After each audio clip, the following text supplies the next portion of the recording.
I did a video earlier this week about the link between our emotions and why we sometimes eat foods that we may label as guilty pleasures. And that ties in with the topic of the masterclass that I'm doing next week. But it got me thinking today, like when we have a why, it sometimes becomes easier to find a how. So if you're tired of feeling tired, and if you're tired of feeling uncertain about your well-being, and you're tired of carrying extra weight, and you're tired of, I don't know, always falling into eating the kind of things that you don't really want to or you know aren't necessarily good for you or serving you, but you don't know how to break the cycle. Well, one way is to understand why these foods are so addictive, because they really are. It's like I've had that experience where food, like a chocolate bar, will feel like it's shouting, eat me, at me.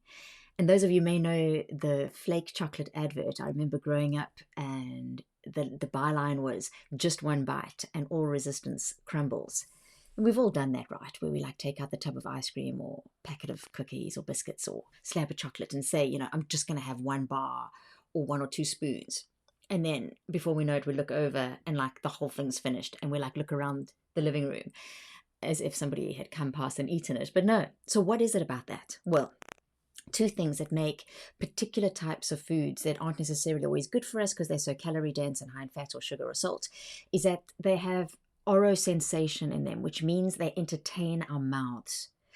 Millions are spent on getting this right. Like to get the Dorito chip to be as crunchy as it is an art. To get the right kind of fizz or the amount of bubbles in a soda drink, it's incredible how much the researchers spend on finding that exact experience to have in your mouth. And especially if there's a dynamic contrast. I mean, just think of like, I don't know, like a Magnum ice cream or creme brulee or Ferrero Rochers. Those things are incredible. I mean, you've got this crunch on the outside and then the soft, smooth, melting yumminess on the inside. I mean, that is incredible. You can just go on and on and on. It's like watching a movie that has highlights after highlights after highlights, and you don't realize how much you're consuming. So there's this oral sensation that goes on with those foods. Then there's also the macronutrient profile, which is the combination of fats and sugar and salts. And once again, millions are spent on finding that exact sweet spot to hit that umami sensation in the mouth and get you to want more. Also, these kind of foods stimulate a saliva response. So especially emulsified foods and high fat foods. And that's why foods with sauces and glazes we tend to eat more of. So as I'm saying this, you could also think about, okay, well, if I eat foods that don't have as many sauces and glazes and perhaps not as much salt or sugar or doesn't have that dynamic contrast, I could potentially then eat less. And you may be thinking, well, that seems hell of a boring. I'd much rather have some creme brulee or pizza or Oreos. But the issues with all of those foods is what we call vanishing calories, because you can just consume thousands of calories without feeling full.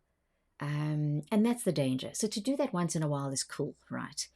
But if it's part of your regular routine and not serving you, I don't know, then, it may be impacting your energy levels, your sleep, other parameters like cholesterol and inflammation and a skin condition and your gut health and all that jazz. So you don't have to give up all those foods, but we do need to understand why they have such a strong hold on us. And we should think about not cutting them out because we have loss aversion. So that's one of our cognitive biases. Like we don't like to lose out. So don't go on a diet. I mean, the first three letters of the word diet, like tell you what they're about, just about deprivation. Life's too short for that. That's why I don't believe in guilty pleasures. I believe in pleasures. Like everything should fit, but so too do we have a responsibility and a duty of care to look after ourselves. I mean, this vehicle and body is the only one you have to live in. So, I don't know, makes sense to me to make it feel good, right, for as long as possible. So what can you do? Don't rely on willpower. The more I do this work, I mean, I've been practicing as a dietitian for over 20 years.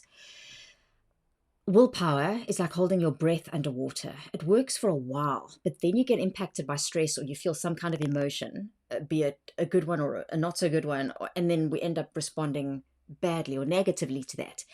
But before we respond, there's that gap, right? Viktor Frankl speaks about this, the author of Man's Search for Meaning. Between stimulus and response, there is a gap. In that gap lies our choice to respond, and in our response lies our growth and our freedom, or lies our energy and our weight loss and our immunity and all of that good stuff. So What I like to talk about is behavior interrupters. So, how do we interrupt the behavior? Well, we can't interrupt anything that we're not really conscious of in the first place. I spoke about that on Wednesday. Like, conscious awareness is the first step towards conscious change. So, even if you just become conscious of the fact that you're eating through the tub of ice cream and the cookies and the chocolate, that's a good place to start, with curiosity and compassion. And then to have different techniques, and this is very personalized, so I'm not going to go through all the different ideas here, to help shift the behavior. And also exploring not just what we eat, but how we eat. So the next time you want to eat your favorite food that gives you dynamic contrast and releases saliva and hits that sweet spot and gives you the oral sensation and absolutely you feel like you just can't stop, is why don't you approach how you eat it in a different way? So to do this, I've designed an exercise, and at the masterclass, we're going to go through 4 different ways of eating, inspired by the elements of nature: earth, fire, water, air. Yeah, thought I'd missed one there. And we're going to use that and reflect on how we approach a food. So whether you're eating chocolate or ice cream or broccoli or brown rice or a cup of tea, how you approach food is just as important as what you eat. So whether or not you attend the masterclass, that's not the point. And by the way, I never want a cost to be an issue. So always direct message me if that is potentially a stumbling block to you coming. And if you can't attend live, you can register and receive the recording. Although if you're like me, you register for many things and never watch the recordings. I can't say never, but life is so full and busy that it's often hard to do that, right? But whether you do or not attend, what I don't know, I'm curious about asking you to maybe think about is becoming conscious of how you're eating when you're eating certain foods, especially foods that you might label as guilty, and then thinking of behavior interrupters. So how could you interrupt that behavior? And right now that might feel like I have no idea what she's talking about. Part of the digestive system, and the digestive system is not called the second brain for nothing. There's an intuitive system about it. It's where our inner wisdom and intuition comes from.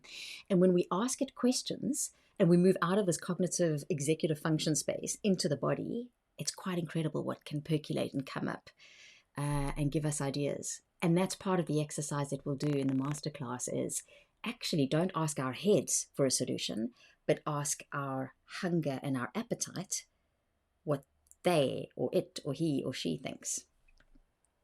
So on that note, happy Foodie Friday. If you aren't receiving my foodie fun recipes, by the way, I used to always send them out on a Friday, but now depending on when you sign up for them, you get them once a week.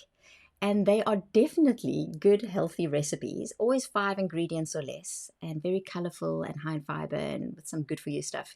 I'm not a chef, but I do enjoy putting things together that are quick and easy and tasty and perhaps different. So you can sign up for that. I'll put the link to my website in case you need that. Hope you have a delicious weekend.